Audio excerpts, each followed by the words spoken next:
Well, hello, everyone.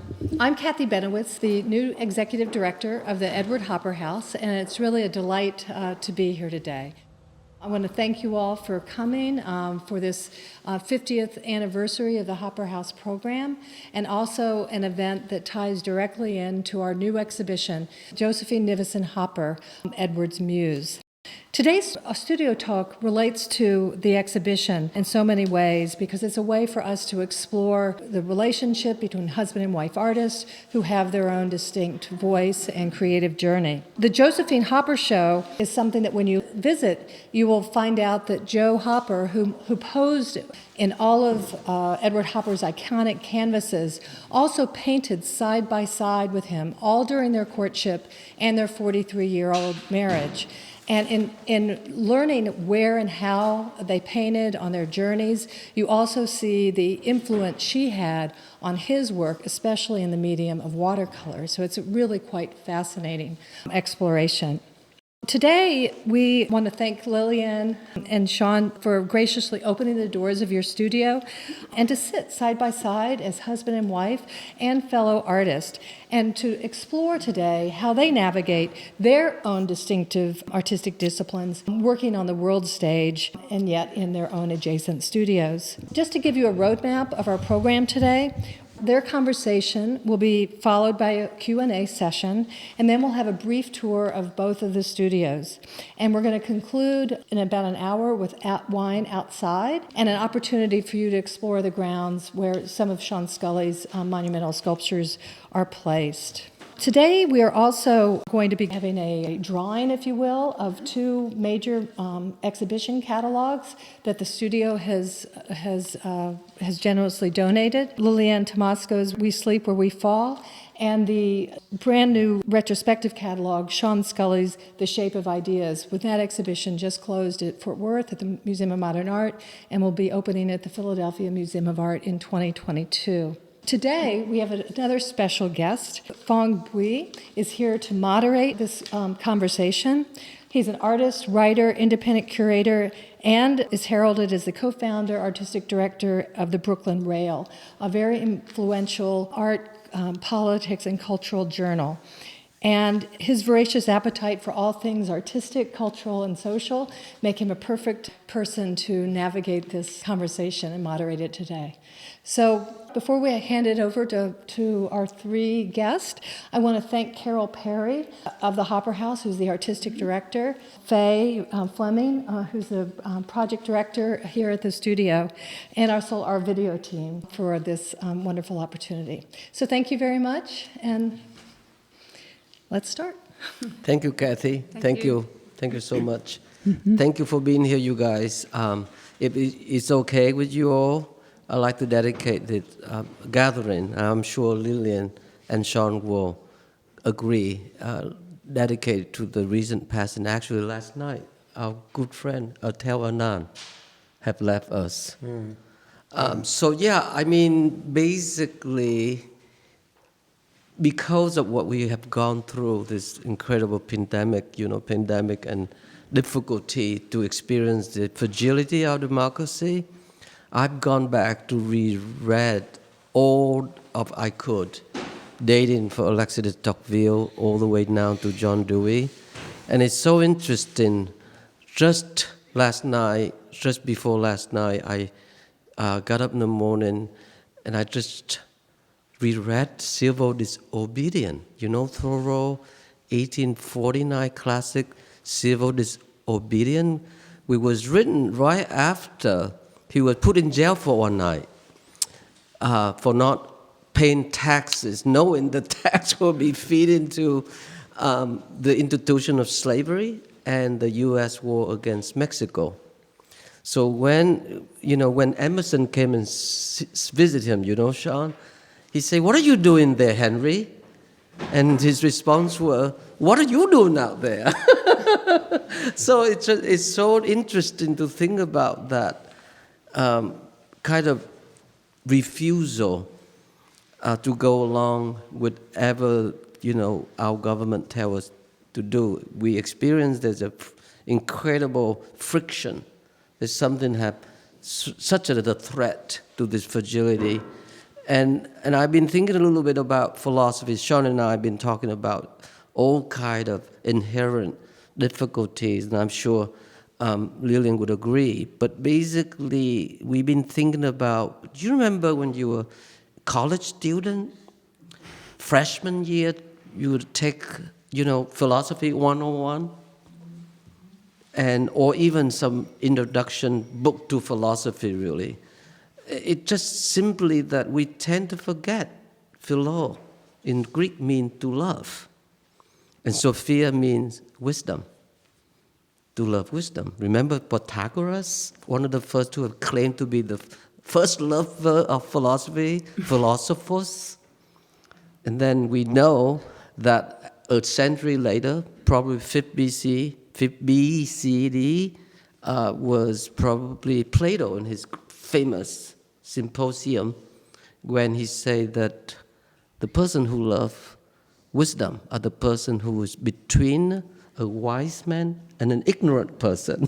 And I think that's where it is. I think we forgot about that predicament. We knew a little bit about the split between the body and mind.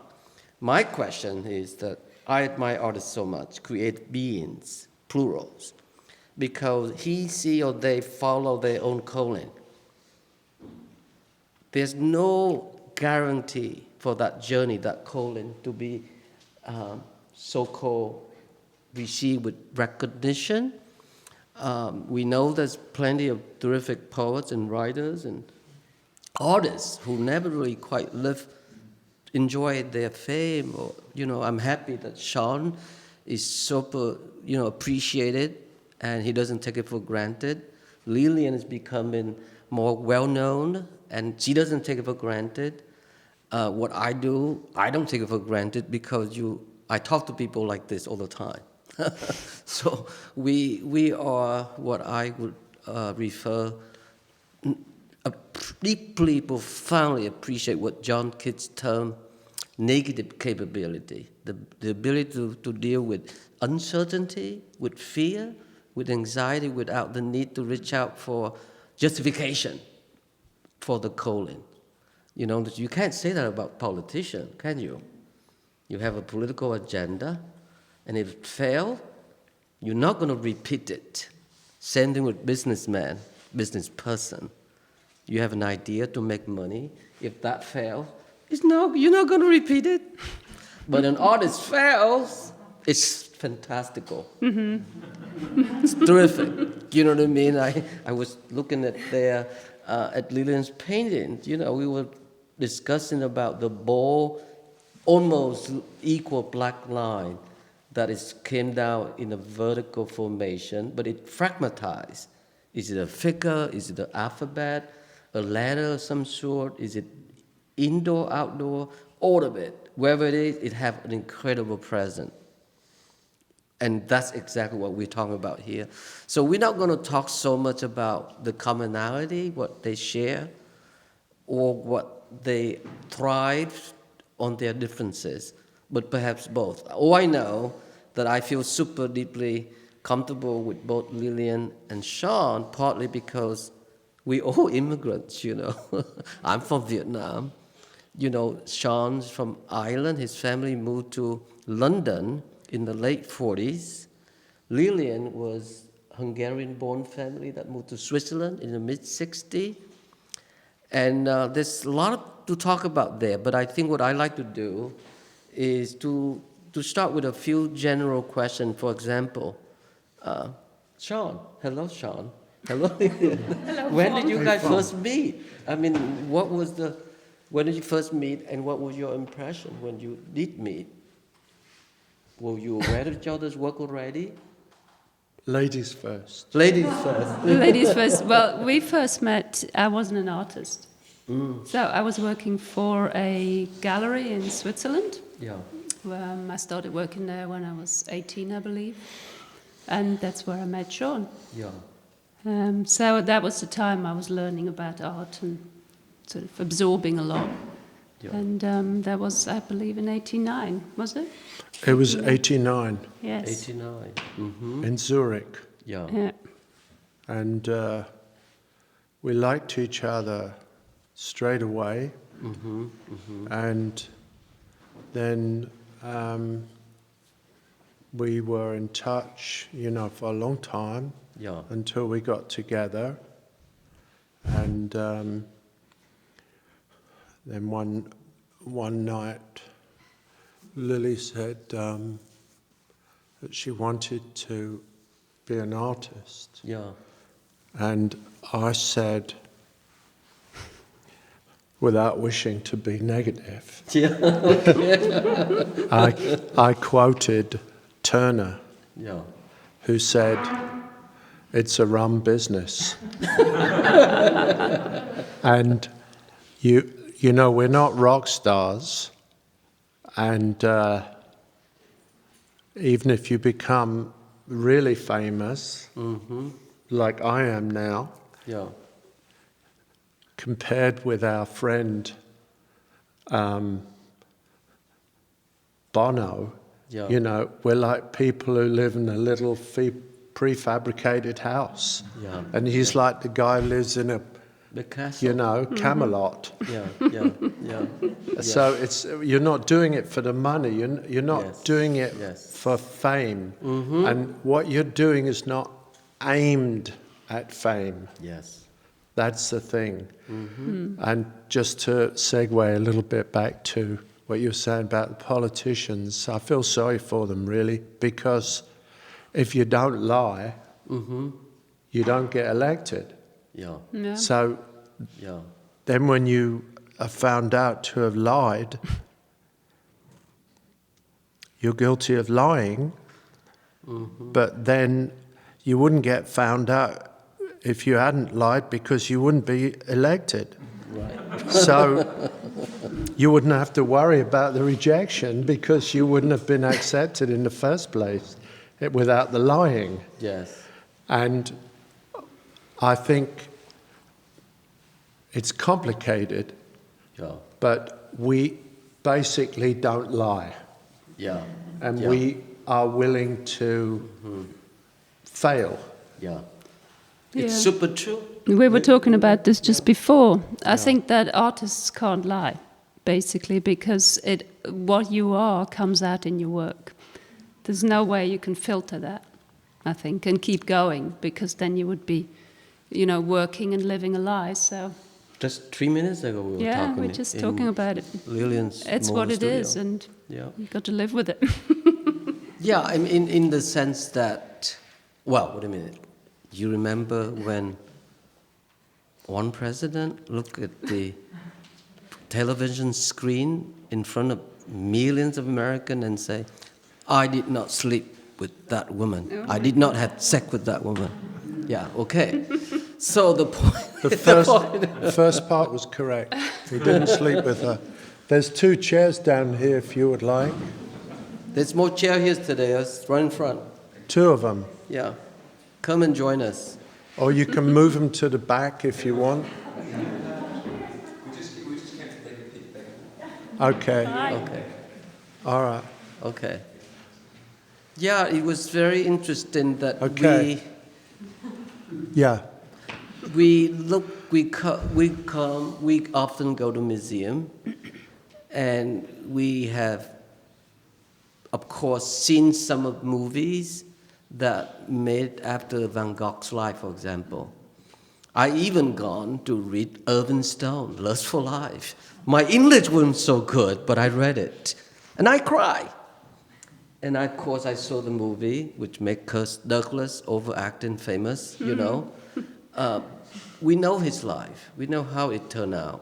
But do we dare, Sean, ever look at his work and feel pity for him? Of course not. We only be grateful for what he did. So lying is not in the condition of an artist thinking. All right, so you became an artist, you met, and then somehow Liliane became a photographer first. Am I right, Sean, Liliane? She was a photographer for Already. a while. Yeah. Yeah, Right. I took it up really as a sort of as a hobby because I was working for the gallery, and Yeah. so I was in the art world and saw the other side of, you know, the art business. Yeah. And in my spare time, I was taking photographs. Right. which is something I was introduced to by a friend to photography, and then I really liked it. I liked the immediacy of it, and I started building a darkroom for myself and taught myself how to sort of print photographs. So that's what I was doing. It was a way of being creative and also working. And this really fed right into going to school as a sculptor. Well, and then I applied, when I was 23, I applied to 2 colleges in London, one for photography, to do a BA, and the other thing was Camberwell for a foundation, which is a year course, which gives you the ability to experiment and see where you want to go and specialize. And so I did interviews in both places and chose the foundation course, partly because when I ended my interview at the Photography Institute, the guy said to me, well, you know that at the end of the 3-year course you will be a different person. And I thought to myself, oh, that sounds like brainwashing to me. So, so then that really, because I was actually set to go to photography, to do photography, and that put me off. I thought, this is not good. Wow, So, it's so interesting to me. yeah, I so mean, just you know, just that sentence, it did it for me. Did it for you? Yeah. No, but it's interesting because you began with photography, and then you became a sculptor, so you really immersed yourself in sculpture. And then you become a painter. I think with Sean, he became a painter from the get-go, super early. Even your vision of the stripe painting appeared very early, maybe mid or late 60 even. Am I right, Sean? In a little painting of a cactus on a shelf. Yeah. I kind of got religion, is the way I would put it. Yeah. It was so strong and moving that I became awkward socially to my friends. Not that I was awkward socially, I've never been. But I became peculiar in my drive. And I never had the problem that Lily had because none of them accepted me. So since I was only accepted by one, which was it was a school for dunces, I went. It was fantastic. And you know, there was a sit-in at Croydon. That's where I went, where a lot of very interesting people went, by the way, slightly renegade people. And, you know, they had all these sit-ins in the 60s, late 60s, which I thought were, I thought they were amusement in some way for rich kids to complain about something. You know, we want rights to be students, which they already were. They wanted the rights to be what they already were. So then they said, let's, you know. Incredible political motivation, isn't it? Incredible. And I had a painting on the floor, stapled, you know, canvas, and it was up against the wall. And they would walk back and forth. They made their headquarters in my studio, if you can imagine. It was a room not quite as big as this, and I just carried on painting while they had the headquarters of the revolution there. It was quite because I was bourgeoisie. What? And of course, I was the only working class kid in there. I was really the only one. And I said to them, if you step on that, I'll smash your face in. And then they would have to walk around this painting. That's great. Were you as big and tall in those days too, or no? I was the same height, Yeah. but I was, More I was a muscular? skinny number. Oh, okay. It's more sort of, more in the Mick Jagger sort Yeah. of. Sean ran a club. He worked as a typesetter in the graphic printing studio and endless other job. So that was an interesting beginning, Sean. So painting saved your life, am I right? Painting saved my life. And in the holidays, I always hated this trick that the students used to do, and they would go on unemployment. And what I detested about it was that all these people were building roads, laying down tarmac, fixing lampposts, fixing the subway, fixing the water line, fixing the electric grid, all this kind of stuff. And you got seats up here to this, and they're all the people that pay for it. They're all the people that pay for the privilege. And I think you have to honor those people by really doing your very best. And they used to go on unemployment. It's very rife in England. And I remember once I went to this place where they were called H&R Smith, I think. And they were building the tunnel to test the Concorde. What? In these 10-foot sections. Amazing. Like this room, height, like this, and 10 foot long, with a curtain, of course, and they would be bolted together to make a tube a mile long to test the noise. And my friend goes in and he says, "Have you got any jobs?" And the guy said, "No. We've only got a job for a crane driver." And so as he goes out, he says to me, "Crane driver." So I go in and the guy says, "Oh, hello. So what kind of a job are you looking for?" And I said, "I'm a crane driver."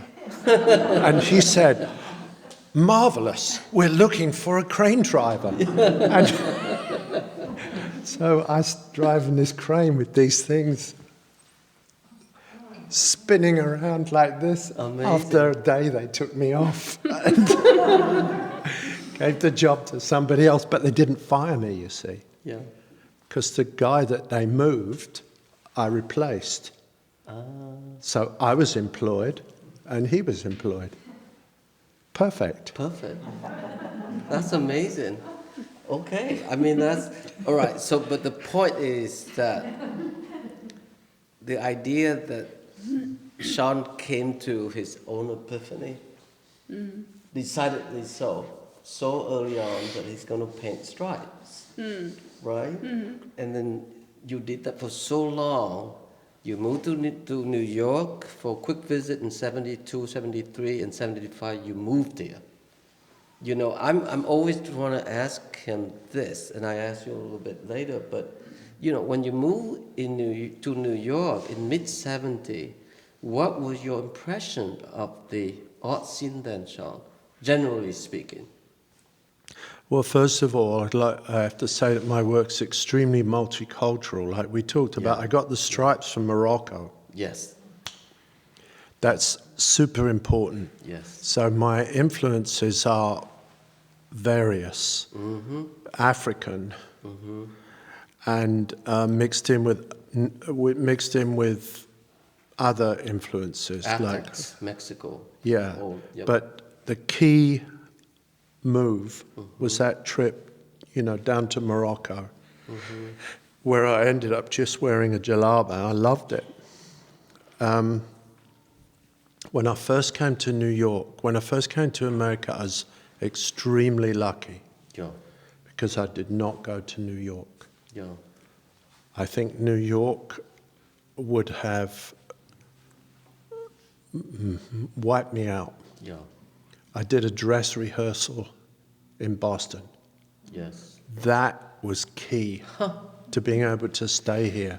Never thought that Sean Scully is so sensitive, not prepared for New York City, in spite of his monumental height and stature. Okay, oh, sorry, Sean, I don't mean to. But what about all the people that came? Where are they? Yeah. They're it's not true. here anymore. You know, don't forget when I came, the convinced hegemony of New York was psychologically implacable. No one would have imagined in 1975 that in 1980 New York would simply fall flat on its face artistically. Interesting. Well, 75 was the end of the Vietnam War. To me, Yeah. that's a big year, huge psychological blow to the American psyche in a way. Having discovered that there's 1 million plus Vietnamese were killed, 300,000 plus Americans were killed. In a way that you can, you can propose that one of the reasons we lack public intellectuals was the reason it ended. So all the best radical, progressive left thinkers, you know, Sean, they moved to the academy. They just simply moved to the academy where they became professors. You can teach for 2-3 days, and then you can raise your family. You can write both for each other. It became that way, you know. And I think that's what, let's not distract from our story here. I'm here to talk to Sean and Liliane. Fantastic.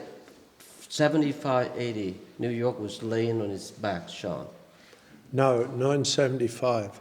Yeah. In 75, it was real frontier land, you know, and everything was about tough art. The denial of the personality, the personal narrative, Yes. the sentimentality, the figure, all other aspects of content were expunged for the sake of reductive severity. Yeah. And I participated in this, of course, because I was basically preparing, without properly knowing it, a Trojan horse. Because, you know, I'm a traitor. They let me in, and then you know, and I wasn't grateful. So it was really an extraordinary, abrupt change. And I always liken it to, I'm talking in 1980, you know, we've talked about this a lot, Lily and I. And because Lily also knows, you know, that what it's like to be in Europe and the relationship to history and so on, and what you have, the toolbox that you have is maybe another way of putting it. The metaphor that I often think of, the comparison, is the gates of Rome. Because when the Germans arrived, I pushed the gates open, there was no one there. I thought that the legionnaires would be inside. And it was quite an extraordinary capitulation where minimalism was swept aside, primarily by the Germans. Sure, German expressionism. And the Italians. And of course the British tried to bring up the rear, but they weren't nutty enough. They weren't excessive enough. So that period that I stepped into, that I participated in with many grey and black paintings that were extremely severe. lasted 5 years. Mm-hmm. And then it was Yeah. done, Yeah. like America. Yeah. America is like its weather, Yeah. Yeah. which we've also talked about. The weather in America is like the people of America. Yeah. Yeah. I mean, one thing that I remember reading. Well, are we supposed to be so serious and somber? It was sort of be very light, but still, I think that, you know, thinking about it again, I was talking to Sean and Liliane too, the last time I was here visiting. Alexis de Tocqueville, you know, who wrote Democracy in America in 1835. Great philosopher. Amazing. And that's the first volume. The second volume is 1840. And it's interesting, he was 26 when he wrote it. The prose style is a beautifully, eminently pleasurable read. You know how American president, any one of them, love to quote when they can, right, Sean? It's interesting, though, in the second volume, I believe in chapter 26, he quoted Machiavelli, the prince, and he was warned in American fragility where the middle, holding the both sides, the left and the right, so to speak, the tyranny of the minority is 50%, and the other is 50% belong to the tyranny of the mass, of the majority. And there's no middle to hold them with great strength and effort, equilibrium. It will be disaster. And that's what we have experienced. But going back to being an artist, that's what we do all the time, right, Sean? I mean, we deal with that fragility, the strength, even when I see your work, particularly now, with the robust line that we were looking at.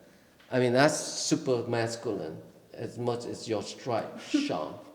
Yeah, a friend of ours said to Lily, well, Lily, now you paint like a man. You've got to get a big studio.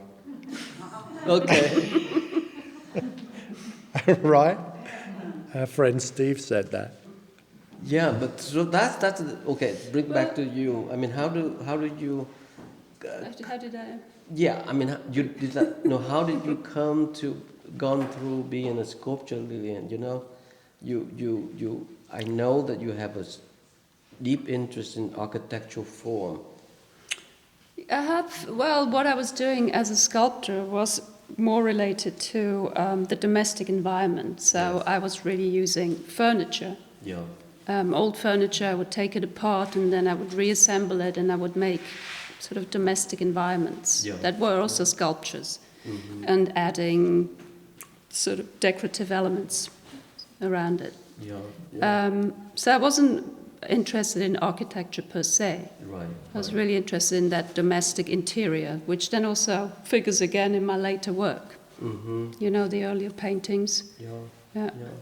And the reason why I was interested in that was because I think that those years, you know, this is where we are formed as human beings in the home, you know, with our parents. And so I think it's such a crucial time, and everything happens there. And so I come from a family that was very very unhappy. And, you know, the energy that gets released doesn't go anywhere because there's walls. So it gets contained and then you, as a child, absorb it and you have to do something with it. So It's so interesting because you talk about briefly your admiration for Bonnard. yeah. And Bonnard is a painter of great intimacy to the point where sometimes objects absorb into the environment. You know, it's if they are part of the you know, the light condition that sort of saturate everything, you know. And it's interesting about the idea of intimacy too, because that's something I feel deeply that you share with Sean, because when Sean declared war against the minimalist sort of doctrinaire, machine-made aesthetic removed from human warmth, so to speak. Yeah. I think that's when you decided not to tape anymore those stripes. It's just hand-painted entirely and reveal your gesture, which is, in a way, the body and the mind predicament again. I mean, I often ask, how would the mind be to be housed in the body? Isn't that a weird way of thinking? Yeah. How would the mind to be housed in the body? What's your answer for that, Tom? Well, not in your skull. No, really seriously. I mean, you mediate that differently, but I mean, how does that happen to you? How does that occur in the course when you decided, I'm not going to tape anymore those edges, Charles. I'm going to paint it hand-drawn or hand-painted freely. It was very difficult, I remember. You know, because habit leads to more action based on the habit, Right. which leads to more action based on the habit, which reaffirms the history, the personal history. So you have to get into a fight with yourself. But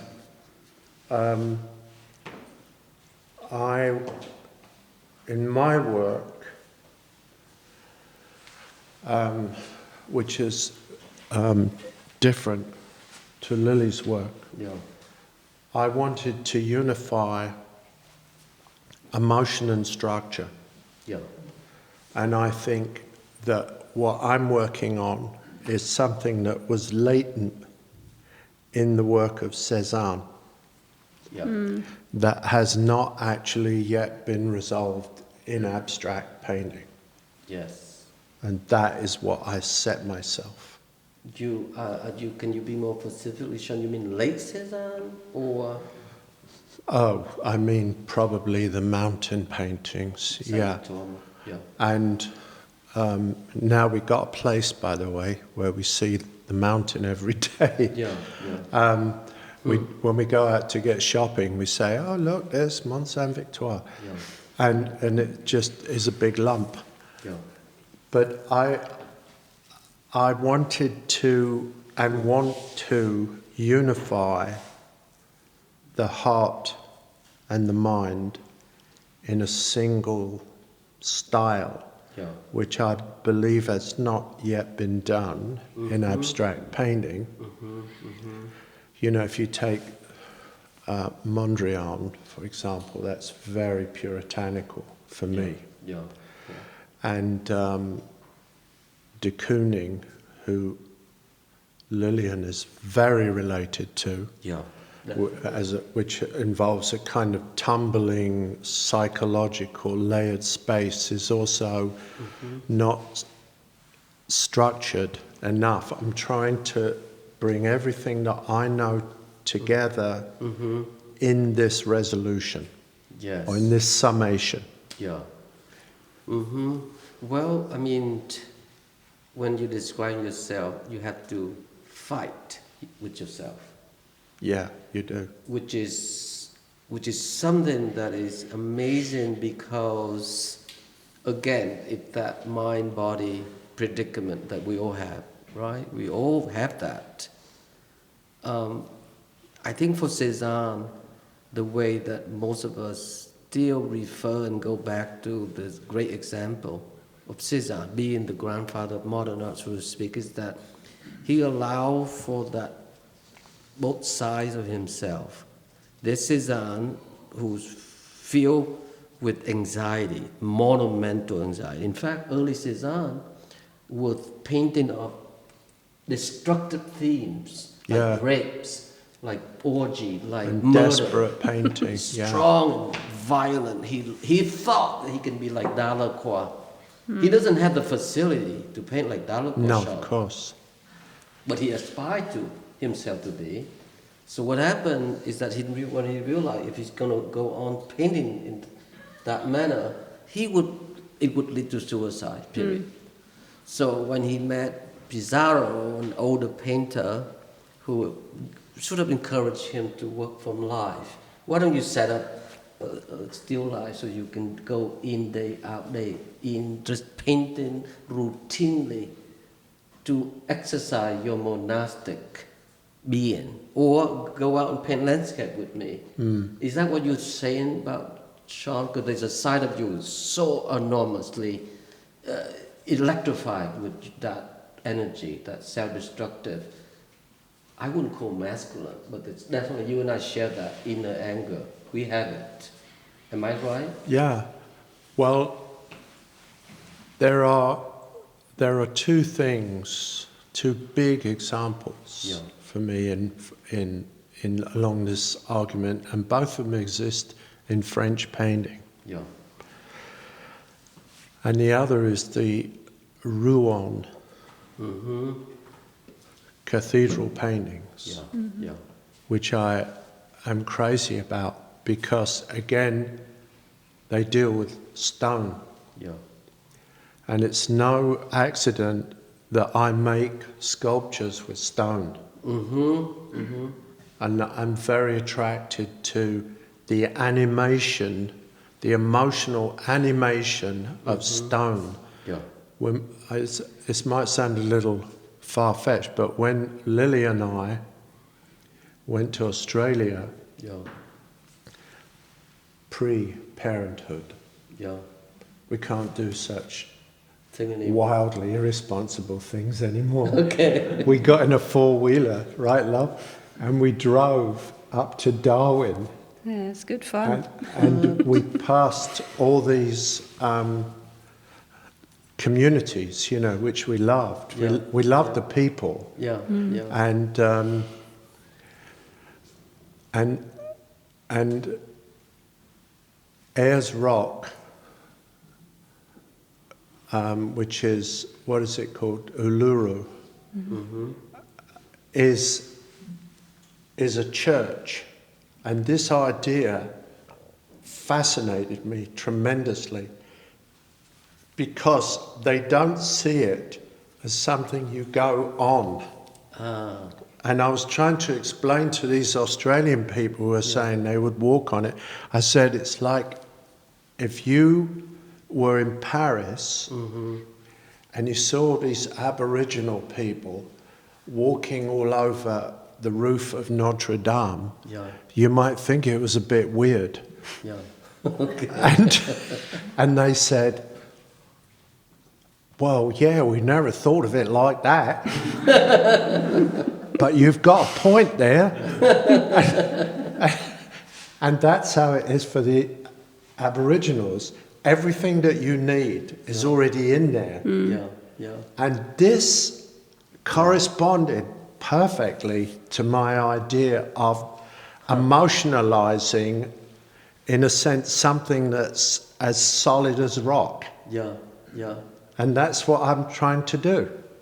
And I get sucker where I can. And I ignore what doesn't give me sucker. So I'm a selective shopper.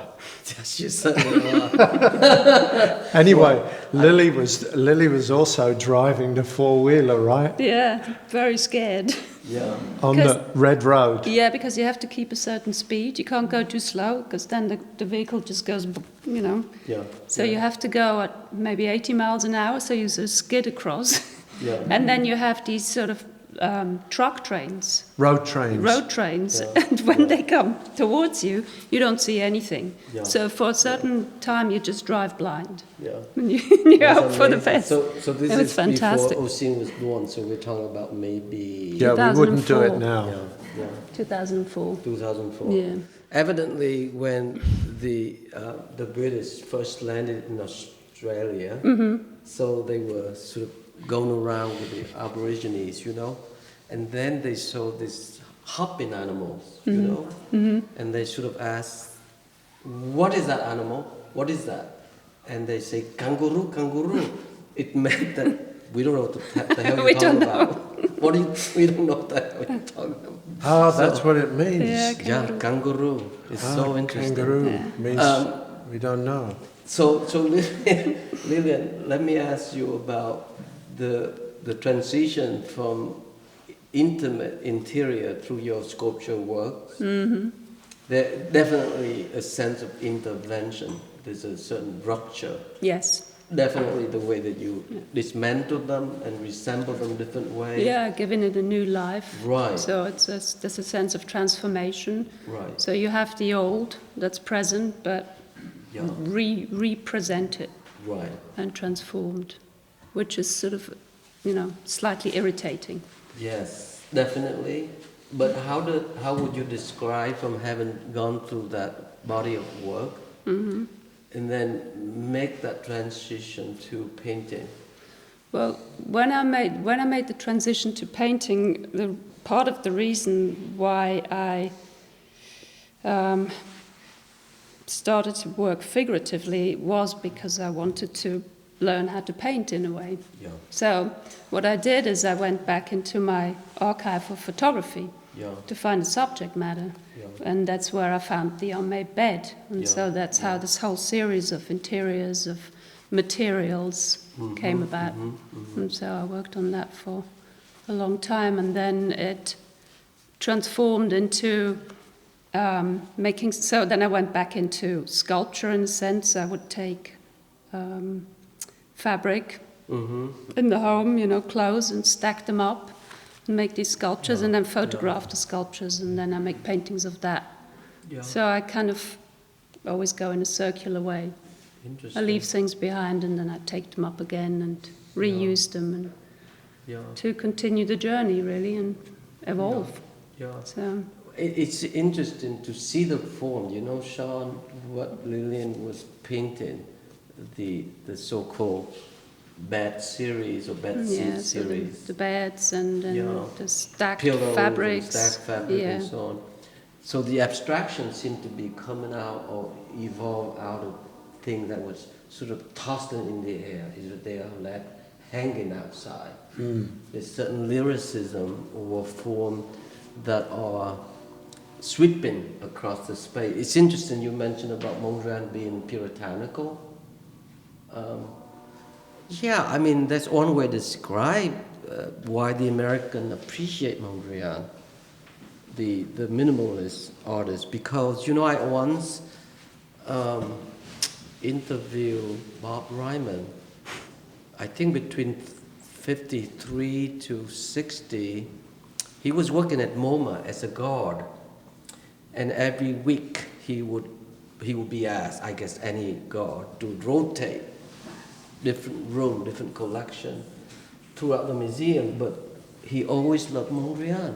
Bob told me that was my favorite room. Oh, yeah, I'm sure. Do you know what I mean? Isn't that interesting, Yeah. Sean? And he, of course, he admired Malevich too, but Mondrian was a big deal to Bob. I mean, rarely he talked about it. Somehow he talked to me about it. And it's so interesting how, for example, de Kooning, that you and I talked once about the late de Kooning. When he moved from Manhattan, I think might have been in late 60s, he bought a piece of land in East Hampton, he built his ideal studio, so to speak. And then that transition, that period, Sean, somehow the compressed space that you see in most of the painting in the early 50s, like Gotham News or Police Gazette or many other paintings that period, moving to much more expanded space where forms open up, like Door to the River, remember?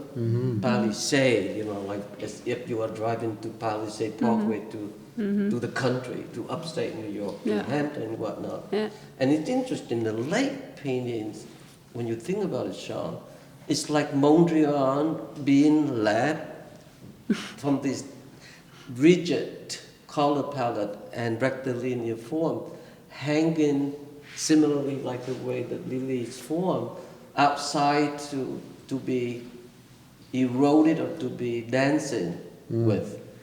I think they are related in some odd way, just different kind of, mindset, different kind of thinking altogether.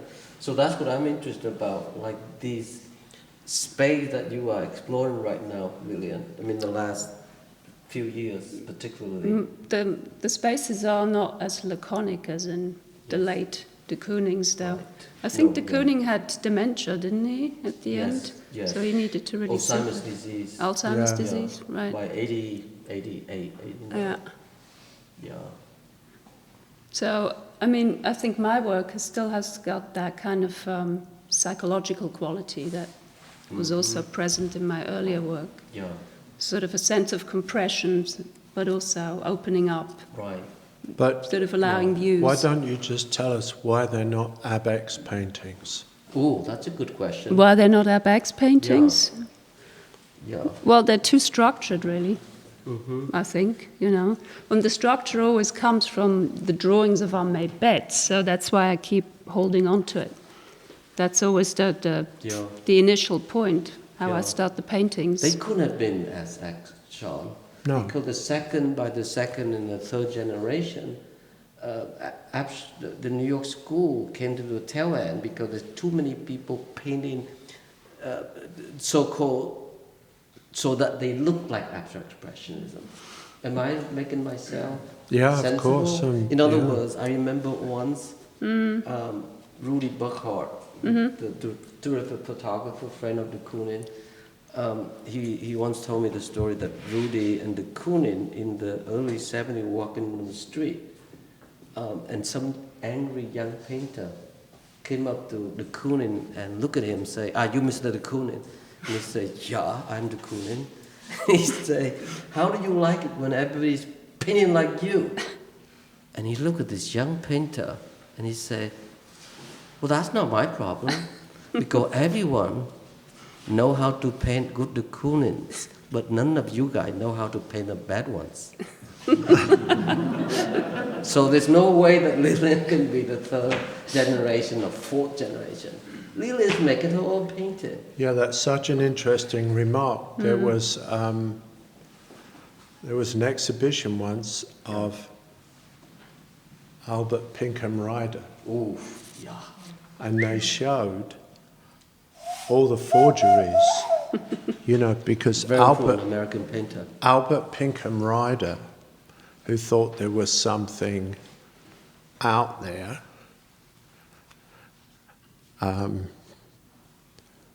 was very successful, peculiarly in Scotland.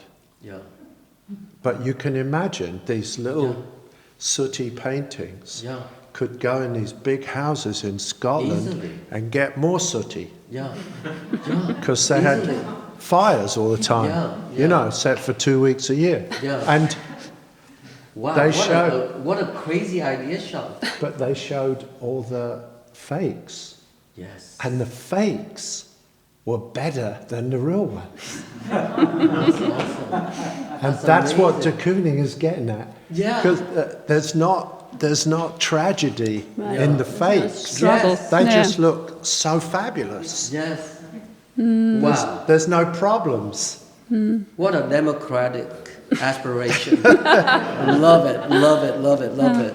Actually, just to let you know, there was a show of Albert Pinkham Ryder at the Welland Museum that just closed. It's very sad. I didn't manage to make it, but my friend Amanda wrote a wonderful review of the show. And when Pollock had, as you know, not a verbal person, when he was interviewed, only one interview, radio interview, when he was asked among the American master who would be the most that he admired, and he said Albert Pinkham Ryder. Yeah. So interesting. Oh, he's an artist. Yeah, Very internal. yeah. I mean, I think we covered pretty much. Has it been already an hour today? Yeah. Yeah? I think we'll turn to some questions from the audience. Yes, why don't we Yeah, do that? come Is on. that So, all right? first of all, so thank you very much. This has been fascinating. So what we'd like to do is take a few questions. If you could raise your hand if you have a question, I'll call on you, and we'd like you to come to the mic so that your question can be heard. So does anyone have a question right off the bat? Yes.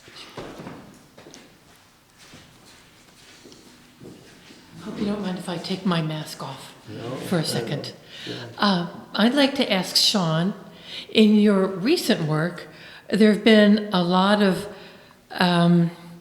side trips into figurative painting and other avenues, not so much your sculpture, which fully comes back to your painting, but in other ways where I wonder if they kind of circle back into the mainstream of your painting, or if they're just little alleys that go here and there, and you know how you see them in the context of your whole work. Well, I answered that question to somebody the other day,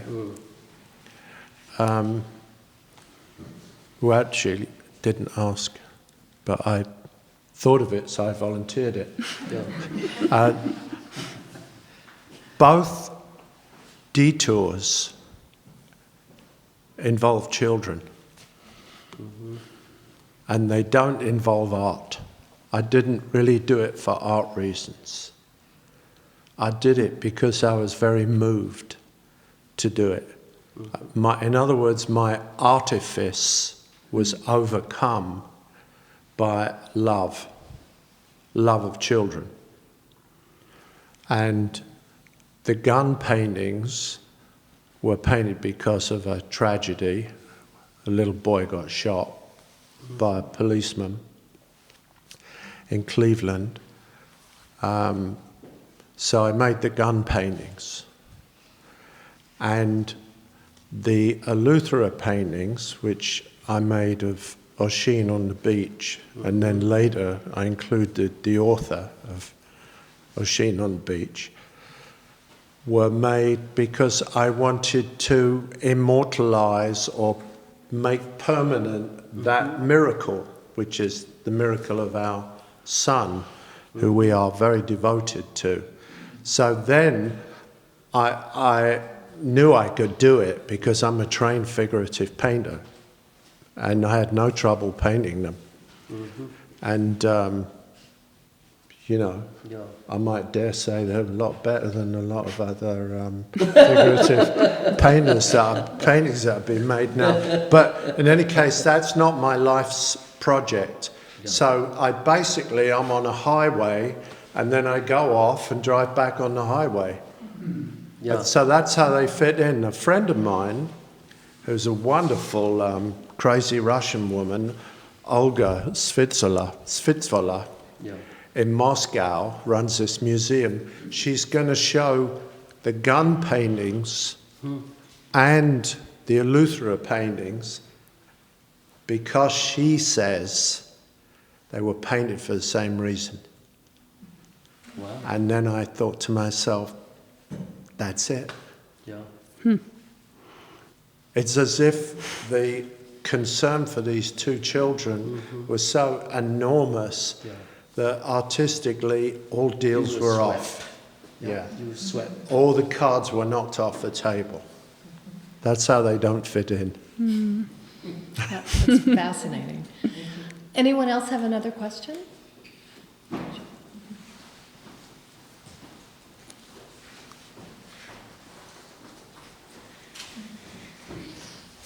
So this is a question for Liliane.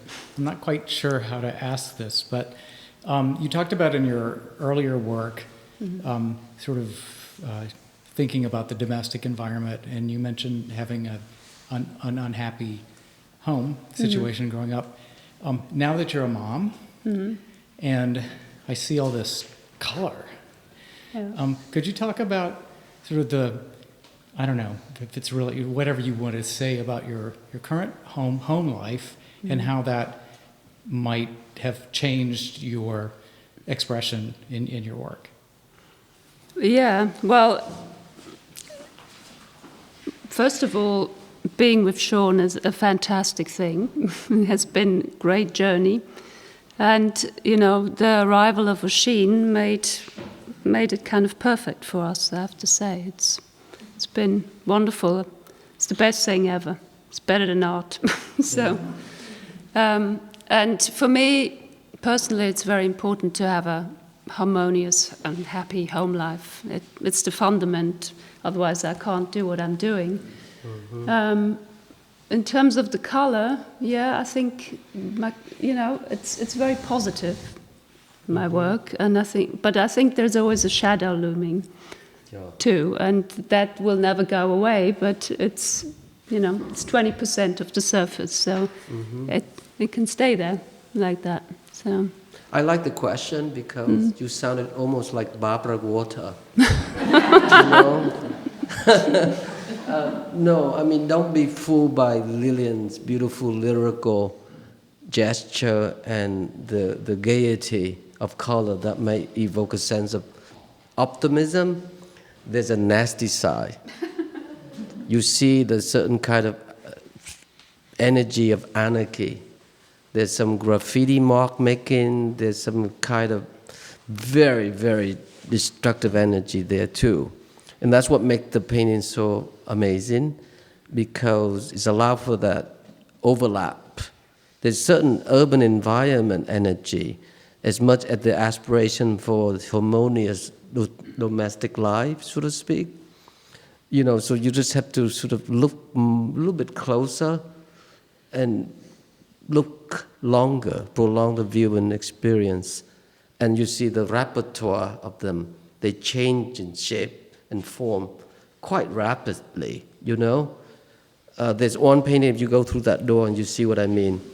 I've been asking Liliane, don't touch that painting and don't put it away. And, if you go through the door, it's right in front of you on the way out. Yeah. And look at that painting for a long while, and then we'll talk in the next 10 years, okay? So, yeah. Is there another question from the audience? Yes. If you come up, please. This is fun. It's almost reminded me of middle class, Middle class, actually. Yeah. Gretchen was the teacher of Oisin. Oh, really? Oh. And a painter. Cool. And appropriately, for a school teacher, Yeah. casting your mind back to when I was at school, Yeah. her name is Kane. Oh.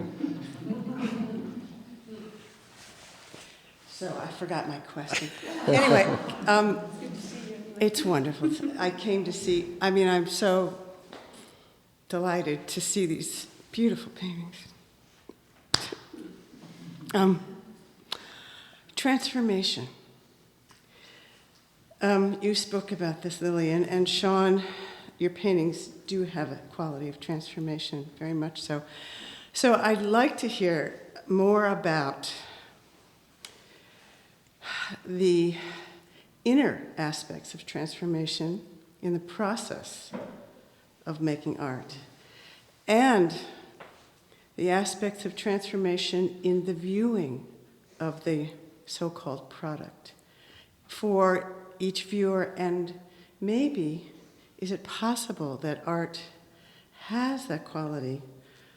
Maybe it's only individual, maybe it can be transformative for a larger audience. But, as a almost 70-year-old struggling artist, what's it all for? So, big question, and I'll stop now. Do you want to go first, Liliane, or Sean? Gentleman first, maybe. Okay. Well, yeah, it's a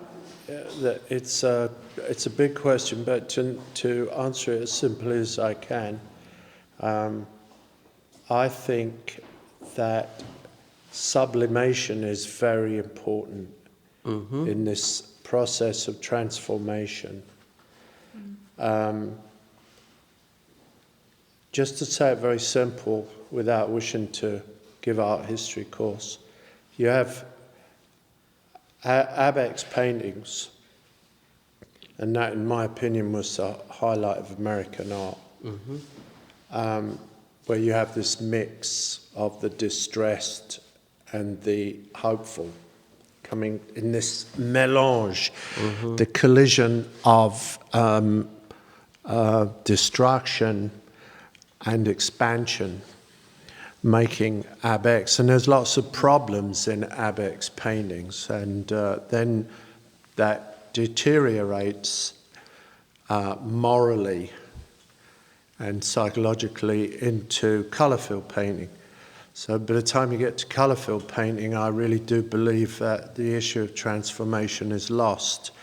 So my belief is that in a style for the spectator and for the person making it, you're coming together invisibly, there has to be a degree of repression. Not everything can be offered quickly, and there has to be some issue of difficulty, and this involves transformation. You don't get nothing for nothing, in other words. You get something for toil. So making work that is obviously or simplistically attractive is quicker in and quicker out. Yeah. So would you say that it can't be too beautiful or too facile? Too attractive? Facile, yeah, because I'm not even sure what beautiful is. Yeah, beautiful is I think you're beautiful, and you keep telling me you're not. So, we keep disagreeing on this subject, on the subject of beauty. Yeah. So let's say facile then. I would say facile and overused word decorative, but if something is facile, like Frans Hals, Frans Hals, a wonderful painter, by the way, and not wishing to kick anybody.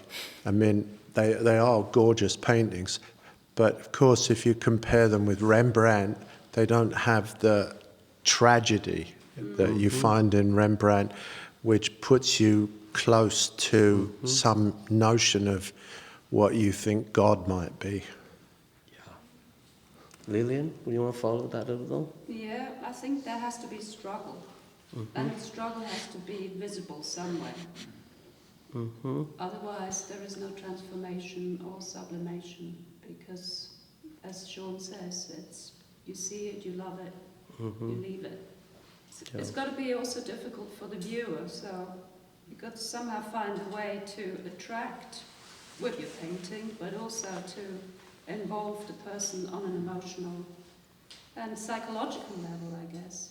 And how you achieve that, I don't really know. I'm still looking, but that's what I'm trying to do in my work anyway. So, and it's a struggle. And sometimes it works, and sometimes it doesn't. But I think it's worth keep doing it.